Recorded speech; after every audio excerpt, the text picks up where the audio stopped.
Kim, look at the moon and the stars. They're really pretty. I can't stop looking at them. Yes, they're really pretty. Do you know their names?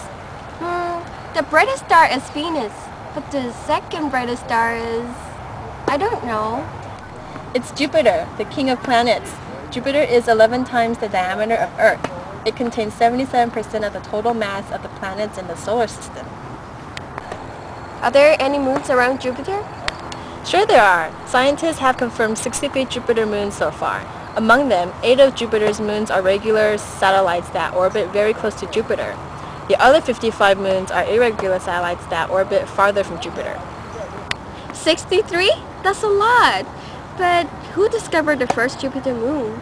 Well, Galileo is the first astronomer who discovered the first 4 moons. But how did he discover it? I can't see anything around Jupiter. Well, of course you can. Galileo discovered those moons through the telescope he invented. He made a telescope with up to about 30 times magnification in 1608 and used it to observe the sky. On January 7, 1610, he found that 3 fixed stars lying on a straight line within a short distance from Jupiter. How did he know that these stars are related to Jupiter?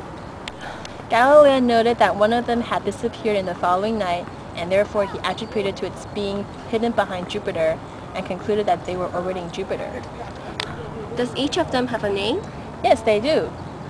They are Io, Europa, and Callisto. Io is the most volcanically active body in the solar system.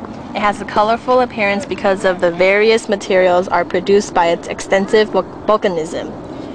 These materials include silicate lava, sulfur, and sulfur dioxide. Europa is the smallest of the 4 Galilean moons. However, it is still the 6th largest moon in the solar system. It is primarily made of silicate rock and likely has an iron core. Its surface is composed of ice and is one of the smoothest in the solar system. This young surface is striated by cracks and streaks.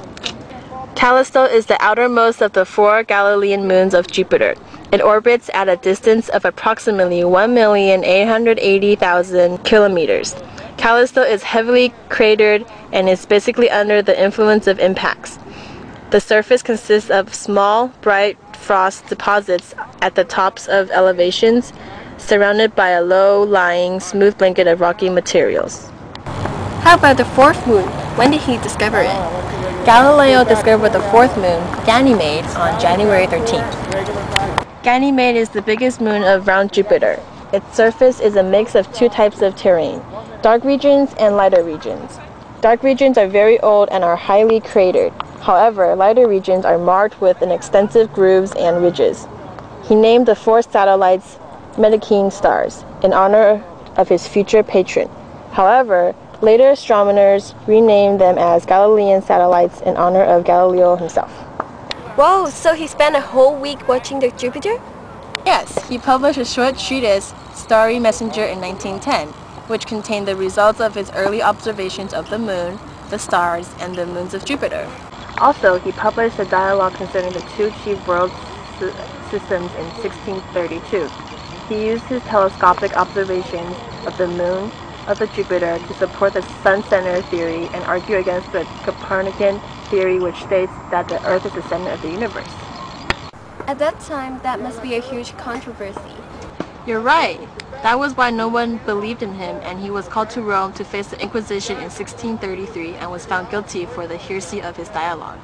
Was he arrested? Well, not really, but he was under house arrest for the remainder of his life.